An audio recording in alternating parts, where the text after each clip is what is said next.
We see France is really lamenting whether they should have allowed Greece into the European Economic Community or the integration thing that in Europe. And they're saying that they lied and they weren't forthcoming and truthful in their whole preparation and presentation and so forth.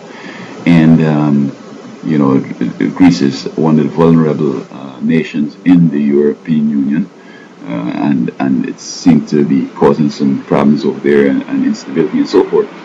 But I want to assure the French president that it's today it's Greece. We have also Spain and Portugal. But even if you have the strongest economies together, you're gonna have problems again because God saw that this thing ain't gonna work. Um, in Daniel, in the image, he showed that the 10 toes, just how they can't be together, so they're gonna try to unite, but they can't happen. Now, I guess I'm saying like even if you get the strongest economies, still you're gonna have some of them failing because these guys, folks don't understand the future, bro.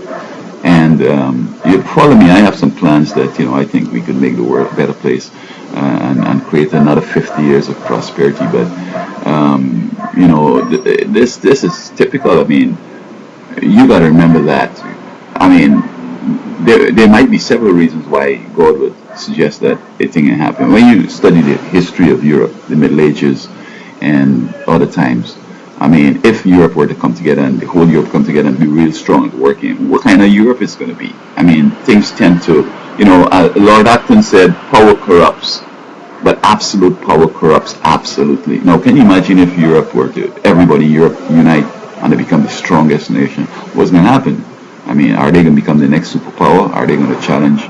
Are we going to have a fight between America and them or something like that? I know we have NATO, it's not going to happen, but you never know how they're going to take this thing. Maybe they're going to become like the Middle Ages again, very oppressive and the whole 9 yards.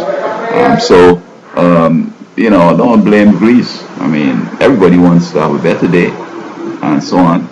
But the deal is that in Europe there, Greece and Rome were the two superpowers. They control the world in the past, but today both of them are vulnerable, both of them are weak, and I'm not sure if they kept on to the old traditions or what. But I won't follow them, and I won't think that, we are the strongest ones in Europe, and if we were by ourselves, it's going to work. It doesn't matter. It's not going to work.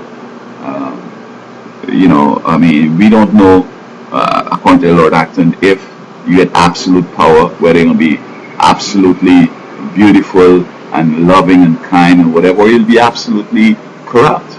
We don't know.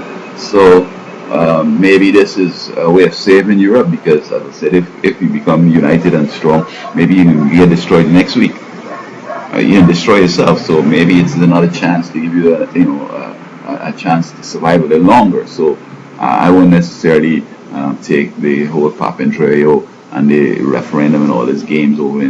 I mean, you got to understand his position. It may call for a certain type of austerity plan, and then he wants to make sure that the people are on because he's going to have some violence in his hand. If he come up, we have to raise taxes, we have to cut back on this, we have to cut back on healthcare. People are going to go on enraged. So he's trying to see how he could appease that kind of maneuver, and we need to understand that. But Europe will never be united, brothers.